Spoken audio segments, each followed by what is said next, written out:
Hello, welcome back to Access. My name's Nathan and I'm with Tommy from Machine Games. We're going to be talking about Wolfenstein II, the new Colossus. And I want to know, first of all, like I just told you, I have recently finished the first game, and I was quite a stealthy player. I didn't really like going head-on into confrontations because I found the game reasonably tough. How is gameplay this time around? Is it the same kind of mix of you can get the big guns and head in if you want, but there's also a kind of a stealthy option? How have you guys been tweaking that?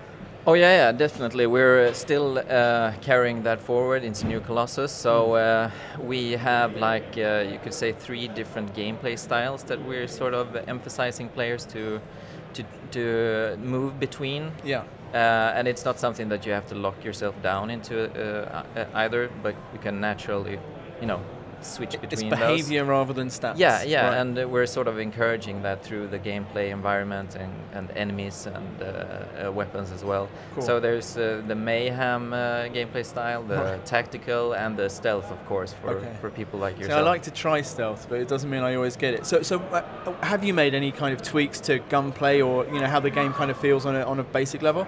Oh yeah. I mean, we're always tweaking and always pursuing that sort of super tight through the gun experience, and we have people that are just passionate about getting that to the perfect experience.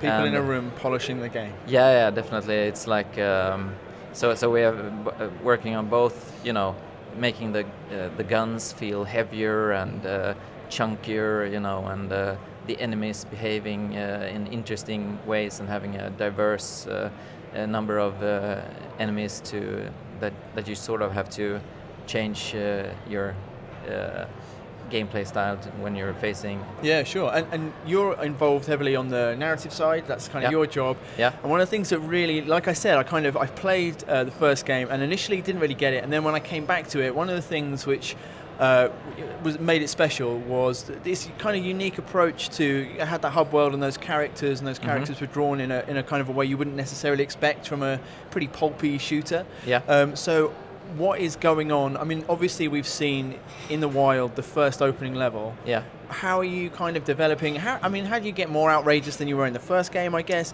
And also, I want to know specifically, when did you guys come up with that kind of opening in the submarine? We've always had the goal to just become more ambitious in our storytelling, and we're carrying that sort of hub environment into this game as well. So there's still a hub, and you can, move to side missions and stuff like that in this game as well. And you have this big cast of resistance characters that you have to sort of work together with to ignite this second revolution in America. Yeah. And what was the second question? The other one was just that got loads of reaction at E3. Seeing Blazkowicz come out in a wheelchair and just the kind of. There's something almost like it's like a real pulpy action movie feel to that. And whose idea was that? Because it's a really good one.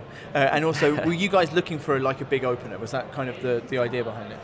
Yeah, I mean, we wanted it to feel like a direct consequence of the last game. So in the last game, you end up really a broken man, VJ. I did in real life as well. Yeah, and so we thought that it was really interesting to start the game and actually having that feed into the gameplay.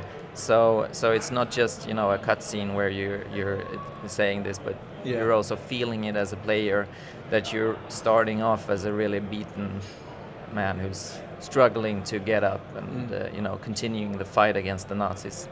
And in terms of, so obviously one of the kind of the outrageous technological kind of advancements that have been, and the kind of the almost sci-fi elements of the first game, I basically want to know, are there kind of new cool enemy variants that I'm going to have to be taking down? Can you speak a little bit about that? Oh yeah, definitely. There's more variety. There's heavier robots. There's so much cooler things that gonna pop up in the new game. And weaponry to take them down, I'm guessing, as well? Yeah, definitely. There's lots of new things there and tweaks to old guns that you're my familiar favorites. Yeah, that you were familiar with from the old game as well. And I guess like the really big thing, especially probably for you, is one of the best things about the first game, especially from someone from the UK, when you get to see all these environments, and then you get to set your imagination loose on them. A technologically advanced kind of Nazi regime, what's it going to do to these places? And we got to see London in that way, but now your canvas is America. Yeah. Can you talk to us about, you know, the opportunities that affords you, and maybe some of the places that we might end up going this time around? Yeah. So we always had from the beginning, when we created New Order, we always wanted to go to America. Okay. But we knew that, you know, we couldn't have that as just a level in that game. We knew that it was gonna have to be its own game, and so when, you know, we have this huge wide variety of environments to visit, and you get to see stuff like you know, New Orleans and Roswell and stuff like that, so there's many interesting places to explore. Sweet. Are they not all announced yet? I don't want to probe you for things. They're not all announced, no. Okay, but there's going to be a tour of like iconic American locations. I mean, yeah, you want to visit those kind of familiar areas and make also at the same time make them really super interesting. Yeah, definitely. And I think that we've struck a balance between that. Sweet. Yeah. That sounds amazing. Cool. Yeah. I'm really looking forward to playing it. Like I said, really enjoyed the first one. Yeah, thank you. Tommy, thank you for talking to us today. Thank you. Thank you guys for watching. Do stay tuned to the channel. We have got loads more coming up from Gamescom.